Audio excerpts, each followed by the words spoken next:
আজকেও বেচলাম আপনার 1400 টাকা মন দিলাম। 1400 টাকা মন। আচ্ছা আসলে এটা কি জাতের পেয়ারা আপনার? এটা আপনার থাই আছে 8 আর থাই আছে আপনার 5ও আছে মিক্স। তাই আছে মিক্স না? তো দর্শক দেখতে পাচ্ছেন এত বড় বড় পেয়ারার গাছ কিন্তু আমি বুঝতে পারলেন, এটা আপনার থাই 8। এত বড় বড় পেয়ারার গাছ কিন্তু আমি দেখি নাই। আর এটা হচ্ছে দেখতে পাচ্ছেন এত বড় গাছ হওয়া সত্ত্বেও কত পরিমাণে পেয়ারা ধরেছে, যেমনটি দেখতে পাচ্ছেন।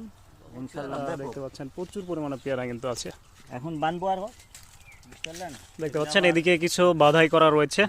তো আসলে এত উঁচা উঁচা গাছ থেকে আপনি পেয়ারা বাঁধাটা একটা দুষ্কর একটা বিষয়। তো আসলে এটা কিভাবে সম্ভব করেন, আর হচ্ছে যে পেয়ারাগুলো কিভাবে সংরক্ষণ করেন? অনেক উঁচু উঁচু দেখা যাচ্ছে, অনেক উপরে আপনার পেয়ারাগুলো আছে। হ্যাঁ এটা ধরেন ওই বান্ধার সময় একটু ঝামেলা, ওই বাঁশের আলকাটি করতে হয়।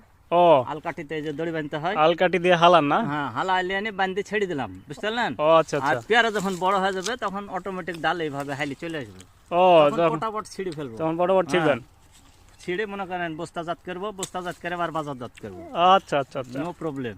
No problem. হ্যাঁ তো দর্শক জানতে পারলেন শরীফ ভাই থেকে সরাসরি একেবারে। তো আপনার পেয়ারার বাগানটার লোকেশন দেন তো, আসলে কেউ যদি আসতে চায় পেয়ারা বাগানটা দেখতে বা পেয়ারা কিনতে। এই যে আমগাছি হাট, আমগাছি হাট। আমগাছি হাটের ওপাশে আপনার গড়িহার গ্রামের একটা রাস্তা ঢুকেছে। হ্যাঁ এই রাস্তা দিয়ে চলে আসতে হবে না? চলে আসতে হবে পশ্চিম দিকে। আচ্ছা আচ্ছা।